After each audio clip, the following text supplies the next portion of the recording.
Hey, look, I took a little off the top, and now we're back to talking about the One Ring from the Lord of the Rings set for Magic the Gathering.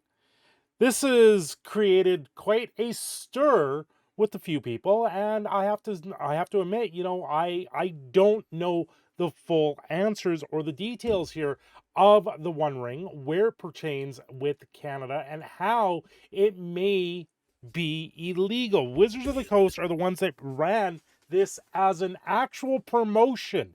That's a big key here. The newest survey that came out from Wizards of the Coast over Magic the Gathering's Lord of the Rings set lists the One of One Ring as an actual promotion in the survey.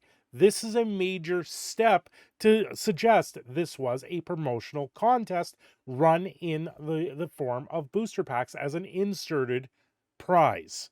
Because that is a prize in itself, it is the prize of the set, and the way the market fluctuated with the fair market value of these collector boosters, there's a lot of details here that does indicate and suggest that this was a lottery that happened in Canada. Now, I've gone through all the details I can, uh, talking about the laws, whatever there is possible with this. I've got 3 videos up on it. I have it in a playlist. This video is also going to end up in that playlist. So if you want to catch up on it, I will link the playlist somewhere in this video, or maybe in a pinned comment, so you guys can watch the entire playlist and get a full detail and a full breakdown on what is going on here. Personally, I don't believe the Canadian government's going to swoop in and take the card. I don't think this is going to be a situation where the Canadian government sits there and goes, "Okay, this was illegal. We're going to take this." I think it's just going to go away. I don't think anything of true significance would come from that. However, I do think the Canadian government will want its fair share of the card, of how much this card is going to sell, how much things are worth, and it's going to come down to the fair market value. Now, that's a key point here, because a lot of people are talking about how the card has no value. The card is absolutely no value, and Wizards of the Coast are the ones that are putting no value on it. They put it in a booster pack and said it's a couple cents worth of cardboard. Well, that's not the case, because when it comes down to a lottery system, they take into account the fair market value of what these things would sell for, of how much they actually go for. Now, when it comes to taxable services and taxes with the Canadian government, they're not going to care if it's nothing significantly. There's cards, like I've previously stated, in Neon Dynasty, there was one card that actually was selling for about $1,000 because it was ultra rare. However, with the way booster packs work, you buy enough of them, you will obtain all the cards and you will have a break even point. This is proven by Rudy of Alpha Investments, and also by Desolator Magic, with their mass box openings that they used to do back in the day. When they would open up case after case after case, Rudy would hit expedition after expedition, because he opened enough of them that these cards would be crapped out of the booster packs. And I know Desolator has been on record and said, when you open so many cards and you open for a shop, you see how many cards, and generally across the board you will obtain enough singles to be a single seller. This is what most stores do before they have the set come out. They will do a mass box opening in their store, and just to get enough singles so they can support the market and the people around them. So if you open up enough packs, you will get all the singles you want, all the singles you need to sell, and the hits are almost guaranteed. I know expeditions at the point when they were out there, it was you would get about 2 per case, and in some rare cases you get 1, and other rare cases you get 3. But that was the way things were. That was the expected value, and that actually plays into the expected value of a booster box. Now, with the One Ring, the major difference here is there is only one, and it was inserted into a booster pack. It's been listed as a promotional content by Wizards of the Coast, and thus it is a promotional lottery or promotional contest, and that's where these things do break down. Now, what's the fair market value of the One Ring? It is now being graded. A lot of people are saying because it's graded, it's going to be worth a hell of a lot more than the $2 million than that one place is saying. I think the ring's going to settle around 5 to 6 million in the future. It may take some time for that to actually grow. Now, the person that pulled the One Ring, you have to think of the capital gains. He will end up gaining enough value out of this that the capital gains will be a thing that has to be looked at.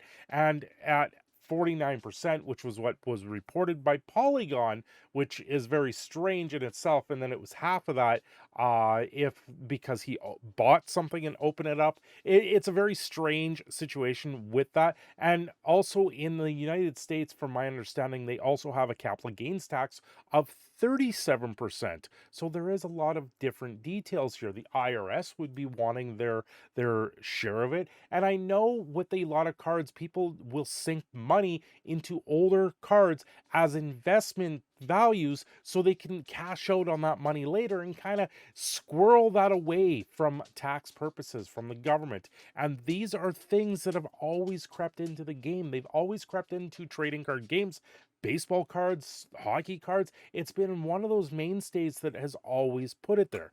Now, I also mentioned that there's one-of-one situations with football and baseball cards, but these are like jerseys or signatures. These are things that cannot be replicated.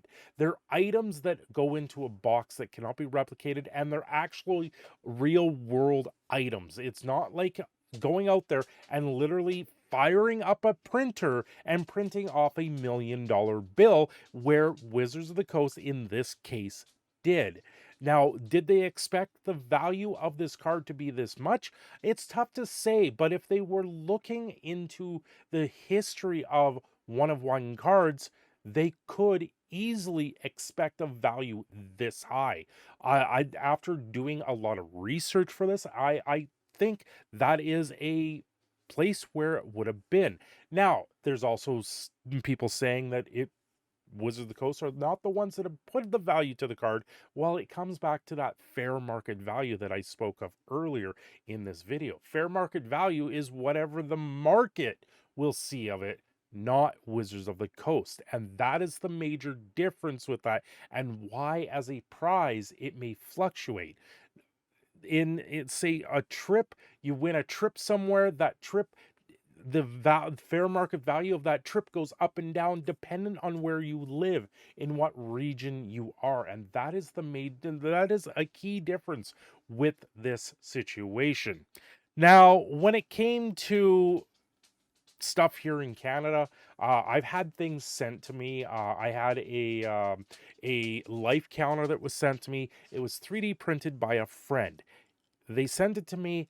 Customs put a value to it, a fair market value to it. And that in itself, then I ended up having to pay taxes on top of that. So it's not like you can just suddenly have this card and say it's worthless, when you have to run around, put it in a bank vault, make sure it gets graded, make sure it goes to and from the places that you got to go to, make sure you have a briefcase locked to your wrist, because this thing is super expensive, and because you're opening a diamond in the rough, it's going to be controversial. And that is where we are today. Like I said, I don't see the Canadian government actually stepping in and taking the card. Do I see them fining Wizards of the Coast? That's yet to be determined, because it comes down to the Competition Act, and we would have to see where that would go. Now, are they going to step up and actually do something about it? I doubt it. I doubt we're actually going to see any true outcome of this situation. Well, for the most part, I think I have reiterated what I can of the One Ring right now. Unless something comes forward within a court of law, within something with the Canadian government, there's not much more to be said. I believe this is a lottery. I believe it was a promotional contest that was run in the Lord of the Rings packs. It's completely different. Like the one of one card is a completely different scenario than you have with a normal booster pack. There was a high value to this, and part of that value was because of the price of the card. Once this card was found, the product tanked in value briefly, tanked in value by about $100. It went down and then came back up, mostly because there is still serialized cards in the set, and those serialized cards are still considered one of ones because you can only have one serial, right? You can only have the 69 once. You can only have number one once. So there is still things to be gained out of this set. The Lord of the Rings set, really unfortunate that this is one of the best selling sets ever, but I think a lot of the hype is because the inserts that they've put into these packs. The one of one ring sold a lot. The value reflected that, and now it's come down and is restabilizing because of the other serialized cards in it. A lot of people are saying because a lot of the cards are breaking formats. There's a lot of cards. I keep seeing articles pop up because a lot of the cards break modern. They break formats, and that is what we've seen with Wizards of the Coast when they make Modern Horizons. They turn modern on its head. They end up banning most of the cards from the set that have any real world value to them because of these things. And this is now just another one of these sets where they pushed it to the limits and the power creep has gone through the roof. I just wish this was all over with the Lord of the Rings set, because you know in the future they're going to continue doing things like this, continue pushing the power creep, and continue pushing the consumerism onto all of us, where we absolutely get raked over the coals for our wallets. Thanks for watching. I'm your proud Canadian Phoenix Cinder Shadow. Don't forget to like and subscribe, and I will see you all next time.